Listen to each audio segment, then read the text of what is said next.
जीवन सुखी कैसे होगा, हमारा जीवन सुखी कैसे होगा। अब जब ये विषय रखा जाता है तो क्या हमारे जीवन में दुख नहीं होगा। हम लोग ऐसे देखते हैं, जो पैसे वाला है, जो बड़े बड़े बंगला में रहता है, जिसके पास में पैसे की कमी नहीं है, सुख साधन की कमी नहीं, ऐसे लोग सुखी बोलते हैं।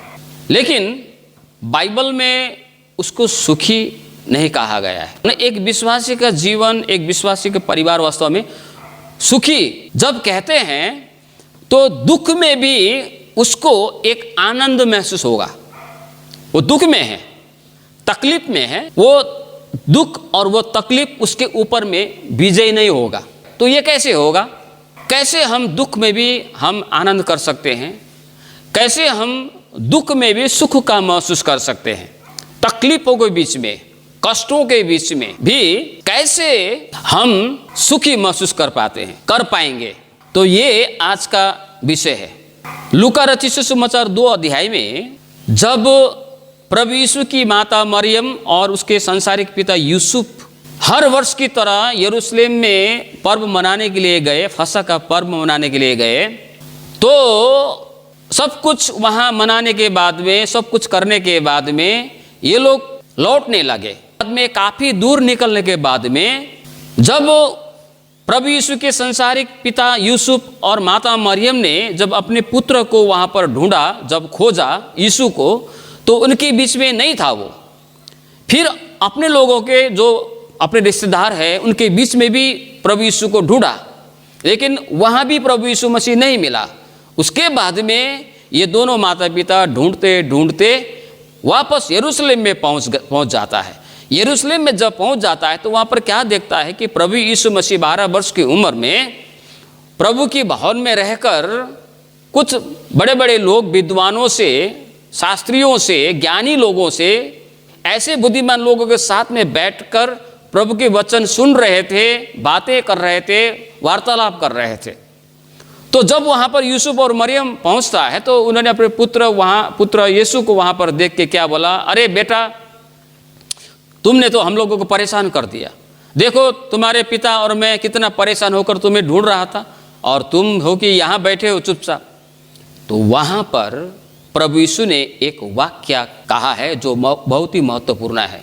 प्रभु यीशु ने कहा अपने माता पिता को, क्या आपको ये पता नहीं कि मुझे अपने पिता के घर में रहना आवश्यक है?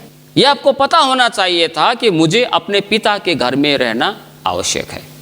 प्रभु यीशु मसीह का जीवन आरंभ से ही वो परमेश्वर के भवन में रहने के लिए, परमेश्वर के भवन में जाने के लिए, परमेश्वर के साथ में रहने के लिए उसका उन्होंने एक आदत बना लिया था। उसी लूका सुसमाचार 4:16 में पढ़ने से वहाँ पर लिखा है, प्रभु यीशु मसीह अपने रीत करके मतलब अपने आदत के अनुसार परमेश्वर के भवन में जाया करता था और वहाँ पर सब्त के दिन में जाया करता था और वहाँ पर जाकर परमेश्वर के पवित्र वचन पाठ किया करता था। ये प्रभु यीशु मसीह का आदत था। परमेश्वर की भवन में जाता था और परमेश्वर के उपस्थिति में रहता था, प्रभु की आराधना करता था, प्रार्थना करता था, वचन पाठ करता था। ये प्रभु का एक आदत था। और पत्रुस अपने वचन में कहता है, पहला पत्रुस 2 अध्याय का 21 पद में वहाँ पर लिखा है कि प्रभु यीशु मसीह ने हमारे लिए एक उदाहरण छोड़ गया है, उसके पद चिन्हों पर हमें चलनी चाहिए।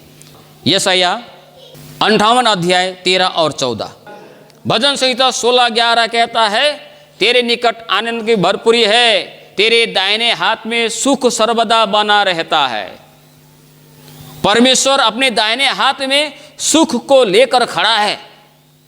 किसको चाहिए सुख देने के लिए, लेकिन परमेश्वर की ओर से पाने वाले वो सुख जो तकलीफ में होने के बावजूद भी, कष्टों में होने के बावजूद भी वो सुखी रहता है, आनंदित रहता है। वो आनंद और सुख कैसे हमें प्राप्त होगा, कैसे मिलेगा हमें? इस बात को भजन संहिता 37:4 में भी लिखा है, पहले तीमुथी 6:17 में भी कहा गया है, पैसे से आने वाले सुख पैसे के साथ साथ में चला जाता है, प्रसिद्धता से आने वाला सुख प्रसिद्धता के साथ साथ में चला जाता है, जब वो खत्म होता है वो भी चला जाता है। लेकिन परमेश्वर की ओर से आने वाले सुख हमेशा बना रहता है, वो जाता नहीं है। चाहे दुख हो, चाहे तकलीफ हो, फिर भी वह सुख हम में बना रहता है। यहाँ पर प्रभु ने बोला, मैं तुम्हें सुख दूंगा, मैं तुम्हें ऊंचे पर रखूंगा। तो ये सुख, परमेश्वर के आने वाले सुख कहाँ से प्राप्त होगा? प्रभु यीशु मसीह की एक आदत था प्रभु के भवन में जाने का। यहाँ पर बताता है कि यदि तुम मेरे दिए हुए विश्राम दिन को तुम लोग अपमान नहीं करोगे, उस विश्राम दिन को महत्व दोगे, उस विश्राम दिन को अशुद्ध नहीं करोगे, उस विश्राम दिन में अपने ही बातें नहीं बोलोगे, उस विश्राम दिन में अपनी इच्छा पूरी करने के लिए पहले से योजना नहीं बनाओगे, उस विश्राम दिन को समझोगे ये परमेश्वर का दिया हुआ दिन है। यहाँ पर लिखा है, जब तुम इस प्रकार से सोचकर, इस भावना के साथ में जब तुम विश्राम दिन को पालन करोगे तो मैं तुझे सुख दूंगा, मेरी ओर से तुम्हें वो सुख प्राप्त होगा और मैं तुम्हें ऊंचे पर ले जाऊंगा, मैं तुम्हें ऊंचा करूंगा। इजरायलियों के लिए विश्राम दिन था, सब्त का दिन शनिवार, लेकिन आज हमारे लिए रविवार का दिन है। दिन अलग हुआ, रीति विध अलग हो सकता है, लेकिन सिद्धांत वही है आज भी। सोमवार से लेकर शनिवार तक हम खुद के लिए जीते हैं, लेकिन एक दिन परमेश्वर ने हमारे लिए दे दिया है, वो है रविवार। आज के दिन प्रभु जीवित हुआ और आज के दिन यदि हम अपने इच्छा को पूरी करने के लिए नहीं सोचेंगे, मुझे कभी कभी ताज्जुब लगता है, पहले से ही विश्वासी भी इतवार दिन के लिए योजना बना के रखता है। कभी कभी ऐसा होता है, कभी कभी ऐसा नौबत आता है, कभी कभी ऐसा अवसर होता है कि हमें जाना पड़ता है, लेकिन आपके न जाने से कोई फर्क नहीं पड़ता है। आपके न जाने से वहाँ पर कोई फर्क नहीं पड़ता है, तो उस समय आपके लिए आराधना महत्वपूर्ण हो जाता है। आपके लिए आराधना का दिन आपका प्राथमिकता होनी चाहिए। मेरे जाने न जाने से वहाँ पर कोई फर्क नहीं पड़ता है। जैसे मान लीजिए किसी का मृत्यु हो गया, अब आपको पता है वहाँ पर जाने से भी नहीं जाने से भी कोई महत्व नहीं, मतलब कोई बड़ा फर्क नहीं लाएगा। लेकिन हम लोग कभी कभी क्या करते हैं, जिसको अंग्रेजी में बोलते हैं अननेसेसरी, जो आवश्यक नहीं है, जरूरत नहीं है, दूसरे दिन होने से आप जा सकता है, लेकिन आराधना के दिन में अगर जरूरत नहीं है, जरूरी नहीं है, वहाँ पर जाने से न जाने से आपके लिए उसके लिए भी कोई फर्क नहीं पड़ने वाला है, तो नहीं जानी चाहिए। हमारे लिए आराधना ही प्राथमिकता होनी चाहिए। हालेलुया। लेकिन कभी कभी हम क्या करते हैं, दूसरे लोगों को देख के मन में एक इच्छा होता है, कुछ घूमने के उद्देश्य से, कुछ सोचकर हम वो कदम को उठाते हैं, लेकिन हमारा प्राथमिकता रविवार के दिन प्रभु की आराधना ही होनी चाहिए। कई सारे लोग पिकनिक चले जाते हैं, कई सारे लोग मार्केटिंग करने के लिए चले जाते हैं। अगर वो काम स्थगित कर सकता है तो आपके लिए प्रभु की आराधना ही प्राथमिकता होनी चाहिए। अब कभी कभी ऐसा होता है कि जाना ही पड़ता है।